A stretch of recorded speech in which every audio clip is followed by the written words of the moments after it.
جو خطبہ جمعہ ہے، عموماً جو امام صاحبان ہوتے ہیں جو جمعے کا خطبہ دیتے ہیں وہ خطبات رضویہ سے دیتے ہیں، اور خطبات رضویہ کے جو 5 بنیادی مضامین ہیں، 5 سبجیکٹ بیان ہوتے ہیں۔ جب بھی عربی خطبہ ہوتا ہے نا نارملی اس میں 5 سبجیکٹ ہوتے ہیں۔ پہلا سبجیکٹ کیا ہے؟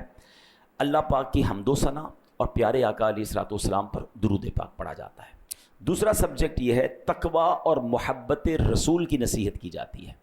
تیسرا مکافات عمل، یعنی جیسا کرو گے ویسی بھرو گے، اس کا بیان کیا جاتا ہے۔ چوتھے نمبر پر خلفائے راشدین، صحابہ، اہل بیت کا ذکر خیر ہوتا ہے، ان کے لیے رحمت کی دعائیں ہوتی ہیں۔ اور پانچواں ایک بڑی نصیحت بھری آیت کریمہ بھی ہمیں سنائی جاتی ہے۔ ابتدا کیسے ہوتی ہے جمعے کی خطبے کی؟ الحمدللہ الذی فضل سیدنا و مولانا محمدا صلی اللہ تعالی علیہ وسلم علی العالمین جمیعا۔ یہ سنتے ہیں نا؟ ترجمہ کیا ہے؟ سب خوبیاں اللہ کو جس نے ہمارے سردار اور ہمارے مالک و مولا سرکار دو عالم علیہ الصلوۃ والسلام کو تمام جہانوں پر فضیلت بخشی ہے۔ یعنی اللہ کی حمد ہو رہی ہے، نبی پاک پر گویا درود بھیجا جا رہا ہے۔ اچھا، اب خطبہ آگے چلتا ہے۔ خطبے میں کلمہ شہادت آتا ہے، وَأَشْهَدُ أَن لَّا إِلَٰهَ إِلَّا اللَّهُ وَحْدَهُ لَا شَرِيكَ لَهُ وَأَشْهَدُ أَنَّ سَيِّدَنَا وَمَوْلَانَا مُحَمَّدًا عَبْدُهُ وَرَسُولُهُ صلی اللہ تعالی علیہ وآلہ وصحبہ اجمعین۔ اب اس کا ترجمہ کیا ہے؟ میں گواہی دیتا ہوں کہ بے شک اللہ پاک کے سوا کوئی عبادت کے لائق نہیں، وہ اکیلا ہے، اس کا کوئی شریک نہیں، اور میں گواہی دیتا ہوں کہ بے شک ہمارے سردار اور ہمارے آقا محمد صلی اللہ تعالی علیہ وسلم اللہ کے بندے اور اس کے رسول ہیں۔ ان پر، ان کے جملہ آل و اصحاب پر اللہ پاک درود و برکت اور سلام نازل فرمائے۔ اس کے بعد تقویٰ کی نصیحت شروع ہوتی ہے۔ نصیحت کیسے ہوتی ہے؟ فَيَا أَيُّهَا الْمُؤْمِنُونَ، اے ایمان والو، رحمنا و رحمکم اللہ، ہم پر اور تم پر اللہ پاک رحم فرمائے۔ اوصیکم و نفسی بتقوی اللہ عز وجل فی السر والاعلان، میں تمہیں اور اپنے آپ کو تنہائی میں اور لوگوں کے سامنے ہر جگہ اللہ پاک سے ڈرنے کی وصیت کرتا ہوں۔ تقویٰ کہتے ہیں اس کو ہیں، اکیلے میں بھی اللہ سے ڈرنا، فی السر والاعلان، لوگوں میں بھی اللہ سے ڈرنا ہے اور اکیلے میں بھی اللہ سے ڈرنا ہے۔ اچھا، پھر آگے خطبے میں ہم کیا سنتے ہیں؟ اور مزین کرو اپنے دلوں کو اس نبی پاک علیہ الصلوۃ والسلام کی محبت سے، آپ پر اور آپ علیہ الصلوۃ والسلام کی آل پر افضل درود اور سلام۔ اب یہ مزین، روشن کرنے کی بات ہو رہی ہے کہ اپنے دل کو روشن کیجئے اللہ رسول کی محبت سے، اس حبیب علیہ الصلوۃ والسلام کی محبت سے، کیونکہ آگے خطبے میں ایک جملہ سنتے ہیں جو بڑا امپورٹنٹ ہے، فَإِنَّ الْحُبَّ هُوَ الْإِيمَانُ كُلُّهُ أَلَا لَا إِيمَانَ لِمَن لَا مَحَبَّةَ لَهُ۔ یاد آ رہا ہے؟ یہ جملے سنتے ہیں ہم خطبے میں، مگر معنی آج پتہ چل جائے گا تو انشاءاللہ اور اچھے انداز سے سنیں گے۔ اب اس کے معنی کیا ہے؟ بے شک محبت ہی پورا ایمان ہے۔ خبردار، جسے آپ سے محبت نہیں اس کے لیے ایمان نہیں ہے۔ جس کے دل میں نبی پاک سے محبت نہیں اس کا ایمان کمپلیٹ نہیں ہے۔ بہرحال اب آگے بہت پیاری دعا آتی ہے، رزقنا اللہ تعالی و ایاکم حب حبیبہ ھذا النبی الکریم علیہ وآلہ اکرم الصلاۃ والتسلیم۔ اللہ پاک ہمیں اور تمہیں اپنے حبیب نبی کریم علیہ الصلوۃ والسلام کی محبت نصیب فرمائے، ان پر اور ان کی آل پر بزرگ ترین درود و سلام ہو۔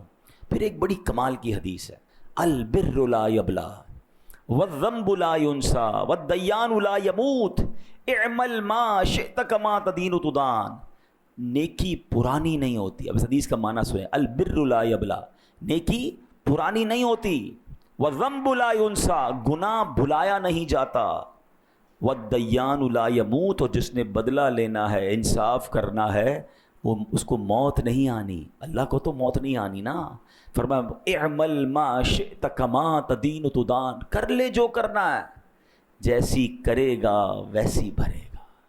یقین کریں یہ ایک حدیث زندگی گزارنے کے لیے کافی ہے۔ اگر بندہ سمجھ جائے نا، انسان کہتا ہے یار میں نیکی کروں صلہ تو ملتا نہیں، بھائی آپ نیکی کرتے جائیں، یہ پرانی نہیں ہوگی، یہ اللہ کی بارگاہ میں لکھ دی گئی ہے، اللہ اجر دینے والا ہے، لوگوں سے اجر نہ مانگیں۔ البر لا یبلا، نیکی پرانی نہیں ہوتی، والذنب لا ینسا، گناہ بھلایا نہیں جاتا۔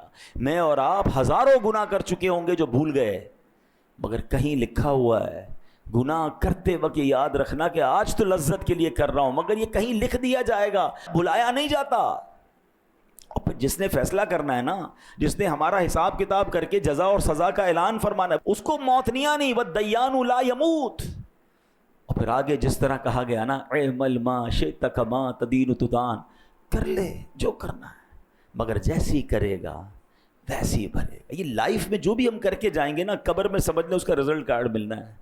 اچھی گزار کر جاؤ گے تو جنت کے مزے ہوں گے۔ ہیں آج بندہ کہتا ہے مجھے تو کوئی کچھ کہہ ہی نہیں سکتا، میری جو مرضی میں کر رہا ہوں، شراب پی رہا ہوں، بدکاری کر رہا ہوں، جوا کھیل رہا ہوں، حرام کما رہا ہوں، ظلم کر رہا ہوں، زیادتی کر رہا ہوں، میری تو جناب بڑی ٹور ہے، مجھے کون کچھ کہہ سکتا ہے؟ آج کوئی نہیں کہے گا۔ اعمل ما شئت کما تدین تدان، کر لے جو کرنا ہے۔ نبی پاک نے پہلے ہی فرما دیا، مگر پھر جیسی کرے گا نا ویسی بھرے گا۔ جانا سب نے جنت میں ہے، مگر کام جنت والے کرنے کے لیے تیار کوئی نہیں ہے۔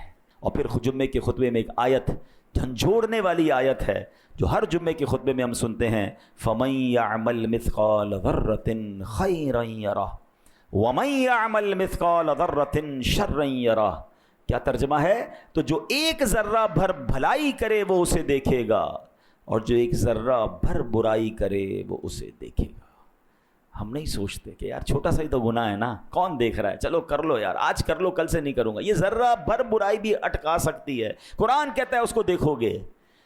اور چھوٹی چھوٹی نیکیاں سمجھ کے لوگ چھوڑ دیتے ہیں، یار 2 رکعت نفل چھوڑ دیا تو کیا ہو گیا، مسکرائے نہیں تو کیا ہو۔ یہ چھوٹا ذرہ بھی اچھائی کا کرے گا وہ بھی قیامت کے دن دیکھے گا۔ تو اللہ کرے یہ بات سمجھ آ جائے کہ زندگی گناہوں میں نہیں، نیکیوں میں، چھوٹی چھوٹی نیکیاں بھی کرتے چلے جائیں، یہ جمع ہو رہی ہیں، یہ اکاؤنٹ میں پلس ہو رہی ہیں، اور انشاءاللہ قیامت کے دن اس کا اجر دیکھیں گے۔